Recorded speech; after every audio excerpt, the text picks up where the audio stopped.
ፍሬ የሌለባት ቅጠል ስለሆነች ተካዩን በምግባር ስላላስደሰተች መልካሙ ገበሬ ሊቆርጣት ተነሳ። ሌሎች እንዳይጠፉ በእርሷ የተነሳ ቢፈልግባትም መልካሙ ገበሬ። እነዚህም በምን ስልጣን ታደርጋለህ? ስልጣንስ የሰጠ ማን ነው? እኔ ደግሞ ልጠይቃችሁ፣ ለመሆኑ የዮሐንስ ጥምቀት ከሰማይ ነበረች ወይስ ከሰው?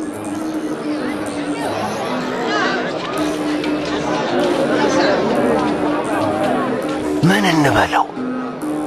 ከሰማይ ነው ብንል ስለምን ዮሐንስን አላመናችሁትም ይለናል። ከሰው ነው ብንል ደግሞ የሁሉ ሕዝብ በድንጋይ ይወግሩናል። ዮሐንስ ነቢይ እንደነበረ ሕዝቡ ሁሉ ያምናል። ከየት እንደመጣ አናውቅም። እኔም በምን ስልጣን ይህን እንደማደርግ አልነግራችሁም።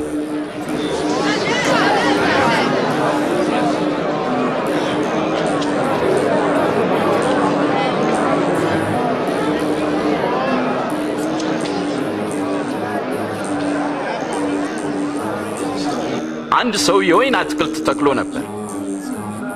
ለገበሬዎችም አከራይቶ ለብዙ ዘመን ወደ ሌላ አገር ሄደ። የወይኑ ማፍሪያ ወቅት በደረሰ ጊዜ ከወይኑ አትክልትና ፍሬ እንዲሰጡት አንድ ሎሌ ወደ ገበሬዎቹ ላከ። ገበሬዎቹ ግን ደበደቡት፣ ባዶውንም ሰደዱት።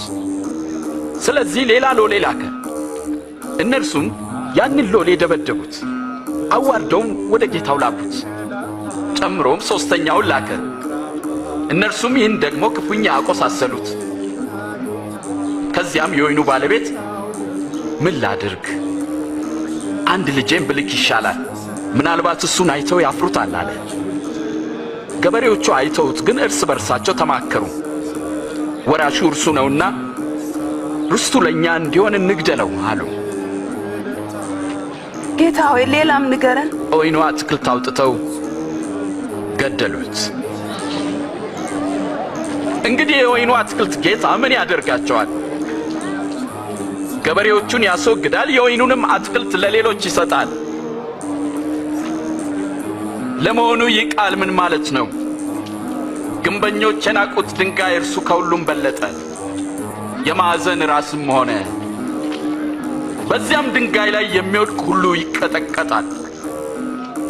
ማንኛውንም የሚወድቅበትን ግን ይፈጨዋል፣ ያደቀዋል። መምህር ሆይ ያስተማርካቸው ሁሉ እውነት እንደሆነና የሰውንም ፊት አይተህ እንዳታዳላም እናውቃለን። የእግዚአብሔርን የእውነት ቃል ታስተምራለህ። እስቲ ንገረን፣ እንደ ሕጋችን ለሮማ ቄሳር ግብር መገበር ተገቢ ነው ትላለህ ወይስ አይደለም? እስቲ አንድ ሳንቲም አሳዩ።